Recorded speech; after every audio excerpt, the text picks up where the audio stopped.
Media के सभी साथियों का आज की इस प्रेस कॉन्फ्रेंस में बहुत बहुत स्वागत है। जैसा कि आप सबको पता है कि देश एक बेहद गंभीर दौर से गुजर रहा है और महंगाई बम रोज़ाना आम लोगों के घरों में फूट रहा है। सरकार इसको चैनलाइज करने का प्रयास कर रही है ताकि इसका असर अभी दिखाई न दे, क्योंकि कुछ ही दिनों में कई स्टेट्स के अंदर चुनाव है और भारतीय जनता पार्टी की सरकार को चुनाव के अलावा किसी और चीज़ की चिंता होती नहीं है। इसलिए अभी इसके इफ़ेक्ट को कम करके दिखाने का प्रयास किया जा रहा है।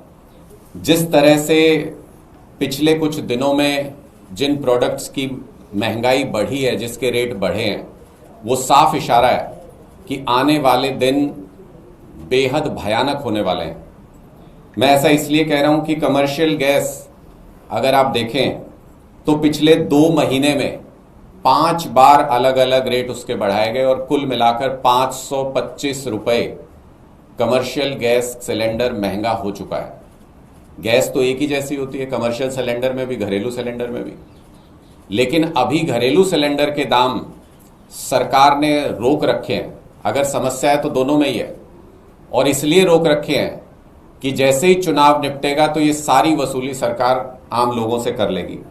इसके साथ साथ जैसे ही कमर्शियल सिलेंडर महंगा हुआ, होटलों में खाना महंगा हो गया सब जगह पर। जैसे ही कमर्शियल सिलेंडर महंगा हुआ, होटलों में खाना महंगा हुआ, तो खाने की डिलीवरी महंगी कर दी है जितने भी एग्रीगेटर्स हैं उन्होंने। फिर आप देखिए प्रीमियम पेट्रोल, अगर आप देखें तो 15 रुपए महंगा हो चुका है पिछले 1 महीने के अंदर अंदर। अगर हम देखें सीमेंट के बैग 50 रुपए से 100 रुपए तक महंगे हो चुके हैं। जेट फ्यूल जिस तरीके से आज उसके प्राइस बढ़ाए गए हैं, डोमेस्टिक में 8.5% और इंटरनेशनल जो फ्लाइट्स हैं उनके लिए 114% से ज़्यादा बढ़ा दिए गए हैं। इसका सीधा असर एयरफेयर पे होने वाला है। 500 रुपये डोमेस्टिक फ्लाइट का एक एस्टिमेट है लगभग कि वो इमीडिएटली बढ़ जाएगा, और इंटरनेशनल फ्लाइट का $200 से ज़्यादा उसके टिकट के दाम बढ़ जाएंगे। जो आम घरों में इस्तेमाल होने वाली चीज़ें हैं, जैसे रोज़मर्रा की ज़िंदगी में ब्रेड इस्तेमाल होता है, पता भी नहीं चला 30 रुपये का 35 रुपये हो गया उसका प्राइस, अचानक से रेट बढ़ गया। जूते चप्पल 25% तक महंगे हो गए हैं। और तो और इस आग में घी डालने का काम सरकार भी कर रही है। टोल टैक्स भी 5% महंगा कर दिया है। जो इंटरनेशनल क्राइसिस की वजह से जो बर्डन आ रहा है वो तो आ ही रहा है। सरकार आग में घी डालने का काम कर रही है। टोल टैक्स इन्होंने भी अपनी तरफ से जोड़ दिया, उसमें 5% बढ़ा दिया है। ये सारी चीजें क्या इशारा करती हैं? मूल प्रोडक्ट इसका क्रूड ऑयल है, और अगर इन सारी चीजों पर, प्रीमियम पेट्रोल पर, कमर्शियल गैस पर, सीमेंट पर, इन सारी चीजों पर, जेट फ्यूल पर अगर इस तरीके से दाम बढ़ रहे हैं और इतनी तेजी से दाम बढ़ रहे हैं, तो ये साफ इशारा है कि आम लोगों के ऊपर भी ये आफत बहुत जल्द फूटने वाली है।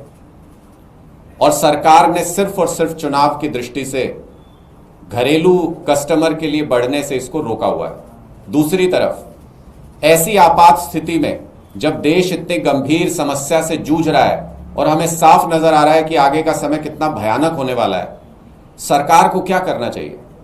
प्रधानमंत्री को क्या करना चाहिए? क्या उनको अपने कैबिनेट के साथ बैठ करके, अपने एक्सपर्ट्स के साथ बैठ करके आगे जो भयानक समय आने वाला है उसकी तैयारी नहीं करनी चाहिए? और हमारे प्रधानमंत्री क्या कर रहे हैं? हमारे प्रधानमंत्री को चुनाव प्रचार से फुर्सत नहीं है।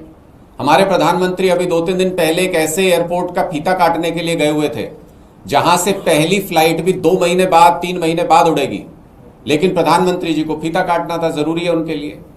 कल हमारे प्रधानमंत्री जी कहीं रोड शो कर रहे थे, कहीं रैली कर रहे थे गुजरात के अंदर, म्यूजियम का इनॉग्रेशन कर रहे थे, कहीं रेल को हरी झंडी दिखा रहे थे।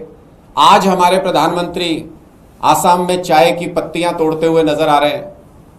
मुझे ऐसा लग रहा है कि जिस चीज को प्रधानमंत्री जी छू लेते हैं वो महंगी हो जाती है, तो आने वाले समय में ऐसा लगता है कि चाय के दाम भी बढ़ जाएंगे। मोदी जी ने आज हाथ लगा दिया है, असम जाके वहां चुनाव प्रचार कर रहे हैं।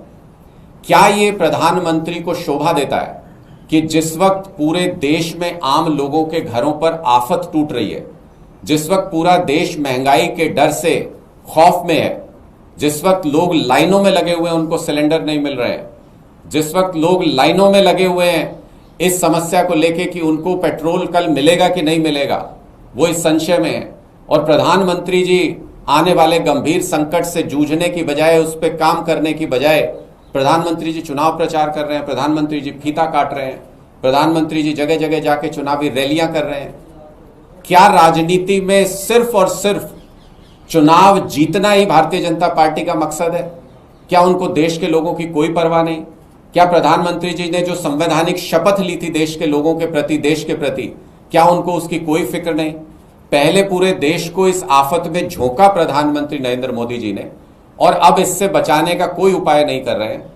अल्टीमेटली बाद में जब समस्या के बीच में देश होगा, अभी से पलायन शुरू कर दिया है शहरों से, जो लेबर क्लास है, जो गरीब लोग हैं, उन्होंने अभी से शिफ्ट करना शुरू कर दिया है। क्यों? क्योंकि मिडिल क्लास या कोई अमीर व्यक्ति तो कहीं से भी 5,000 का भी ब्लैक में सिलेंडर मिल रहा है तो मरता क्या ना करता, कोई व्यक्ति ले रहा है उसको। लेकिन जो गरीब व्यक्ति है जिसके पास सिलेंडर है ही नहीं, जो रोजाना छोटे सिलेंडर में 1-1 किलो गैस भरवा के अपना काम चलाता था, उसके पास तो कोई लीगल रेमेडी भी नहीं है, उसके पास तो कोई तरीका भी नहीं है इस आफत से बचने का। वो ब्लैक में भी लेता है तो उसको 1 किलो गैस 500 रुपए में मिल रही है। और सरकार इसकी रोकथाम के लिए, ये ब्लैक मार्केटिंग रोकने के लिए, सप्लाई सुनिश्चित करने के लिए कुछ नहीं कर रही है। कह रहे हैं हमारे पास स्टॉक है, स्टॉक है। अगर स्टॉक है तो जहां 1-1 किलोमीटर की लाइनें लगी हुई है वहां पे 2 ट्रक भिजवा दीजिए, 3 भिजवा दीजिए, 4 भिजवा दीजिए। कोई कितने सिलेंडर भरवा लेगा?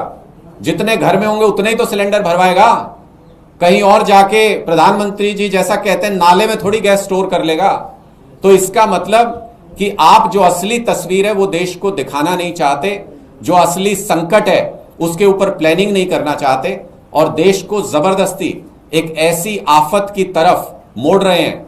प्रधानमंत्री जी ने पहले ही अनाउंस कर दिया कि कोरोना जैसे हालात होने वाले हैं, और अब मुझे लगता है कि वो प्रयास कर रहे हैं कि कोरोना जैसे हालात हों ताकि वो अपने बिजनेसमैन दोस्तों को खूब मुनाफा इस आपदा में अवसर तलाश के उनके लिए बना सके, उनको खूब मुनाफा कमा सके।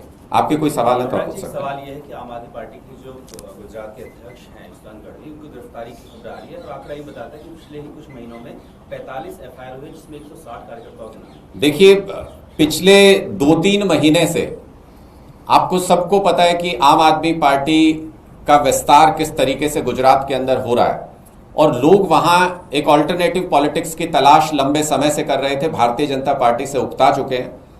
अरविंद केजरीवाल जी, आम आदमी पार्टी के जो भी कार्यक्रम गुजरात में होते हैं उनमें लाखों लाख लोग उन कार्यक्रमों में हिस्सा लेने के लिए पहुंचते हैं, और ऐसा लगता है कि उन कार्यक्रमों की कामयाबी से, और जो प्रधानमंत्री जी की कल वहां पे जिस तरीके से फ्लॉप शो हुआ, सारी कुर्सियां खाली उनकी रैली में थी, उस नाकामयाबी से भारतीय जनता पार्टी बुरी तरह से चिढ़ गई है, बुरी तरह से परेशान है, और लोकतांत्रिक तरीका कोई उनको समझ नहीं आ रहा है आम आदमी पार्टी से मुकाबला करने का।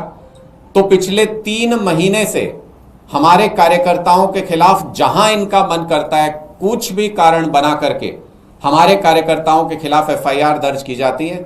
160 से ज्यादा लोगों के खिलाफ पिछले 3 महीने के अंदर एफआईआर दर्ज की जा चुकी है, उनको गिरफ्तार किया जा चुका है, बिना कोई कारण बताए हुए उनको पकड़ लिया जाता है।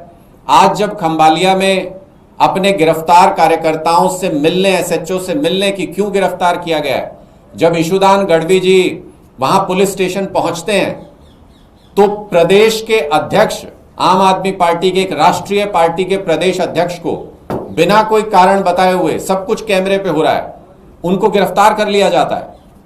अरे मोदी जी, अरे बीजेपी वालों, इतना डर लगता है आपको लोकतांत्रिक तरीके से आम आदमी पार्टी से लड़ने में? सारे देश ने देखा था कि किस तरह से एक झूठे केस में अरविंद केजरीवाल जी को इन्होंने जेल में डाला, और उसके बाद इन्होंने दिल्ली के चुनाव को मैनिपुलेट किया। आज ये गुजरात में डरे हुए हैं। आज मोदी जी पूरे देश में जिस तरह से लोग उनको धिक्कार रहे हैं, उनको नकार रहे हैं, उससे घबराए हुए हैं, और लोकतांत्रिक प्रक्रिया के तहत विरोधी दलों से मुकाबला करने से भारतीय जनता पार्टी घबरा रही है। गुजरात में आम आदमी पार्टी के कार्यकर्ताओं की ताकत के सामने बीजेपी डरी हुई है, और इसलिए इस तरीके का अत्याचार किया जा रहा है। गुजरात के आम आदमी पार्टी के प्रदेश अध्यक्ष ईशुदान गढ़वी को बिना कोई कारण बताए हुए पुलिस ने गिरफ्तार कर लिया है और पिछले 3 महीने में हमारे 160 से ज्यादा कार्यकर्ताओं को इसी तरीके से गुजरात पुलिस ने गिरफ्तार किया है, उनको प्रताड़ित किया है।